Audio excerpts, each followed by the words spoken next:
Salut, je suis ravie de te retrouver pour ce thème où on va parler justement de rituels lorsqu'on a fait un IVG ou une fausse couche. L'importance de ce rituel parce qu'il m'a permis de guérir de cette blessure, de me sentir beaucoup mieux et je trouve que c'est hyper important du coup de te partager ça sur cette chaîne parce que j'ai pas trouvé de vidéo justement à ce sujet et j'avais envie que toi aussi tu puisses accéder à ce type de rituel pour te sentir beaucoup mieux quand on vit ce type d'expérience parce que ce type d'expérience, je trouve que ça chamboule beaucoup au niveau du corps, au niveau de l'esprit et puisque c'est l'objet justement de ma chaîne YouTube, de mon blog, de tout ce que je fais auprès de mes clients, j'avais envie que toi aussi, gratuitement, tu puisses accéder à ce rituel. Alors, le rituel, il commence par justement la prise de conscience que cette petite âme, elle est venue pour t'enseigner quelque chose et toi, tu as vécu aussi cette expérience pour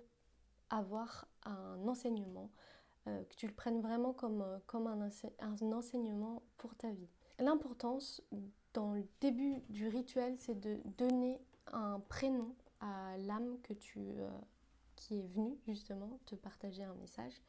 Donc lui donner un prénom, quel que soit son sexe, puisque peut-être que tu ne connaîtras pas le sexe de ce fœtus pour l'instant, tu peux lui donner un prénom. C'est très important pour qu'il retrouve sa place dans ta lignée et dans ton arbre généalogique et de ne pas le mettre aux oubliettes. Et ça va être aussi important pour les autres âmes à venir dans la fratrie, de savoir que peut-être qu'elles ne sont pas justement les aînées, ou de savoir exactement quelle est la place de chaque âme dans la fratrie. C'est très important. Premièrement, donner un prénom à cette âme.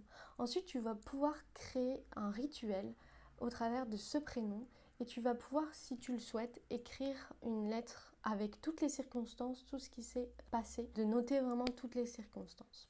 Peut-être que cette petite âme, elle ne s'est pas incarnée parce que tu as un fort désir d'avoir une petite fille et que tu as une fratrie de garçons et que justement elle te fait ce cadeau-là. Peut-être c'est autre chose, mais en tout cas cet événement, il est là pour t'enseigner quelque chose, c'est important. Donc d'écrire toutes les circonstances dans cette lettre, de demander pardon, de dire que c'est pas de sa faute si cet événement est arrivé.